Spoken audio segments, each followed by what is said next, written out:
What's up, guys? Welcome to the Being Beautifully Honest podcast and channel. Thanks so much for being here, for being subscribed.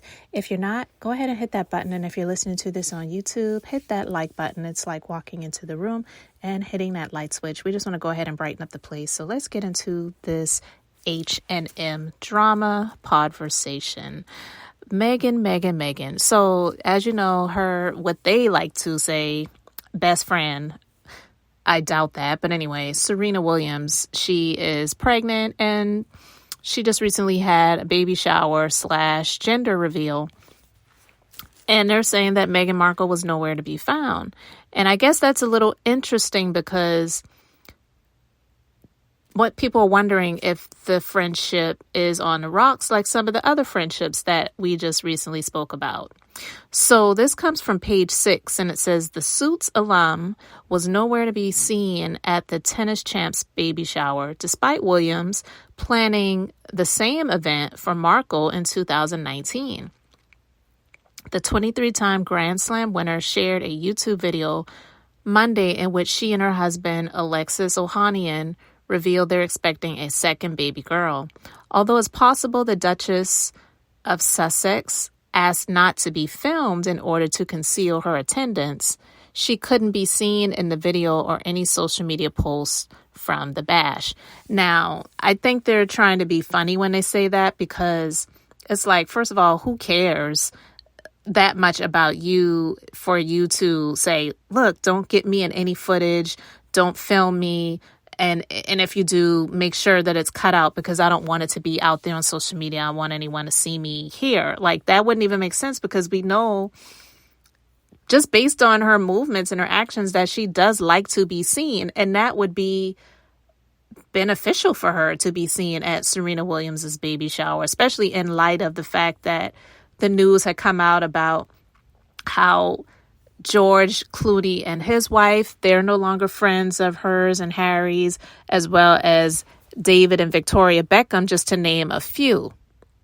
So that doesn't even make sense. So I think they were trying to be funny when they said that in that article. But anyway, it says page 6 has reached out to reps for both Markle and Williams. Back in 2019, Williams helped organize the Markle's baby shower at the Mark Hotel in New York when she was pregnant with son Archie. And she said, planning something like that takes a lot of effort. I'm a perfectionist, so I'm like, let's make it perfect. The pair became fast friends after meeting for the first time at the 2010 Super Bowl in Miami. And Williams was in attendance at Markle's 2018 royal wedding to Prince Harry while the former actress flew to New York to watch her compete in the U.S. Open the following year. So, yeah, if she is such good friends with Serena like they've tried to proclaim, which they may have been, why would she not have been there, especially for something as important, I would say, as that?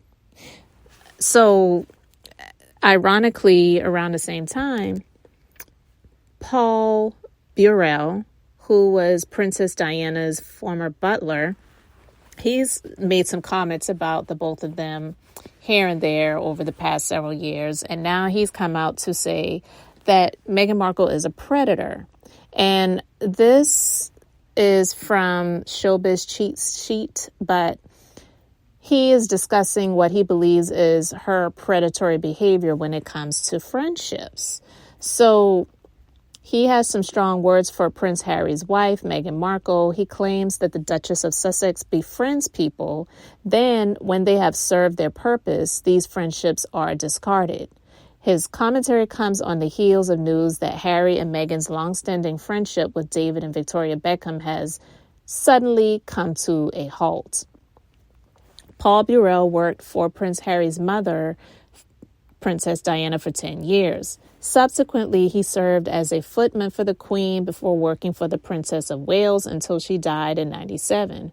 Burrell spoke to GBN News' Dan Wooten, who shared his opinion regarding the end of Meghan Markle's friendship with David and Victoria Beckham. The A-list couple reportedly ended their relationship with the Sussexes after a falling out. Wooten opened the discussion by stating the Beckhams were furious regarding rumors they were accused of leaking stories about the couple to the press.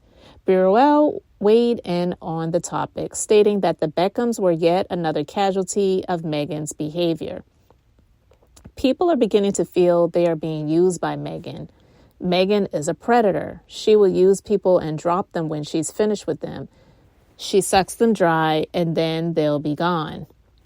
A source claimed to the Mail on Sunday that David Beckham is absolutely bloody furious after his wife Victoria was accused of leaking stories to the press about Prince Harry and Meghan Markle, and the accusations reportedly came to a head during a tense phone call between the couples. Burrell claims the Beckhams don't need Harry and Meghan. They're A-list celebrities in their field. Isn't it sad? The Beckhams were there at the wedding, as were the Obamas and the Clooneys. However, where are they now? They're beginning to see who Harry and Meghan are. Thus, they don't want to be in the same sphere as them. So it's kind of ironic that he came out and said these things around the same time that not even related to the story that I just talked about yesterday with regards to the Clooneys and the Beckhams backing off from them, but about Serena Williams' baby shower and how Meghan Markle seemed to be nowhere in sight. And it's just really weird because what out of everyone that is there, Serena is more famous than Meghan is. Like, out of everyone that was there, why would it make sense for them to not show that she was there? That, again, would be something that would be beneficial to her. So Harry didn't have to be there. I mean, if that's her friend, it was a couple's shower because her husband was there, and I'm assuming there were definitely other guys and men there.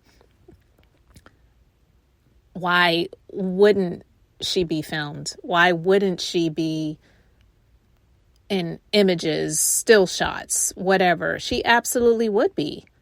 So what in the world is going on? Like, are they just losing all the people that they really wanted and hoped to be friends? But, you know, it is a little bit funny because I did not talk about this before, but I did see the story, and it was about a few different people. I don't even remember their names at this point in time. There were not people that were like super famous or anything like that. But they came out to talk about how they were friends with Meghan, but it seems like once she got married and was in this life, not even just the wedding, but she just really cut them off. And if you are someone that was used to speaking to someone that you assumed was a friend, and then for them to just like completely ghost you, because I'm not talking about talking on the phone every day or sending a text every day. We definitely understand, especially when you get into new relationships, and especially when you get married and you have children and you're doing different things, that life changes. You have a lot of stuff going on. So nobody is like a teeny bopper just sitting on the phone and talking with your friends all the time. And I don't even think teenagers really do that anymore. It's mainly just texting. But if you text someone that you knew to be a friend, like these persons said that they reached out to Meghan and then they just never heard from her anymore, I would feel some type of way too. Like, what the hell did I do? Or I guess I just wasn't good enough to be in your circle anymore. But it was all good before you got with Harry. So, you know, so to see these people who are what they would call Hollywood A-list or whatever, and they have even cooled off on Meghan, then what are you really doing? Who do you really have in your corner? And that's one of the things that I've questioned about Meghan too, because when it comes to her family, we've heard the stories about her dad and her dad's side of the family. And some people feel that she doesn't deserve to be treated the way that they've treated her. And I just have a lot of questions because it just makes me wonder. But even with her mom's side of the family, all you ever really hear about or see is her mom. And I get it. Some parents don't have siblings. So you may not have aunts and uncles or aunties and uncles. And you may not have a big family. I get it. I don't have a really big, close-knit family either, but I have cousins. I have a few that I speak to. You know what I mean? I may not have a lot of siblings. And the one that I do have, I don't even have a relationship with the bastard either. So I get that. But it's like, you don't have anybody else? Like, nobody else. What is going on? It just looks weird. So it makes people ask questions and wonder. So to hear all of the stories now about the casting away of the friendships and not communicating with people anymore, whatever, it just really makes people wonder, like, what really is going on over there in the Montecito mansion? Inquiring minds want to know. So anyway, I just wanted to talk about that. What do you think when it comes to she and Serena? Do you think that they're no longer friends? Serena threw her first child's baby shower, but she couldn't even show up for Serena's second child's baby shower and gender reveal. Or maybe she wasn't allowed to be there. Let me know your thoughts. Thank you so much for being here, for liking and subscribing. I'm Beth, just being beautifully honest. So until the next time, I wanted to keep it brief, beautiful, and now I'm going to say bye.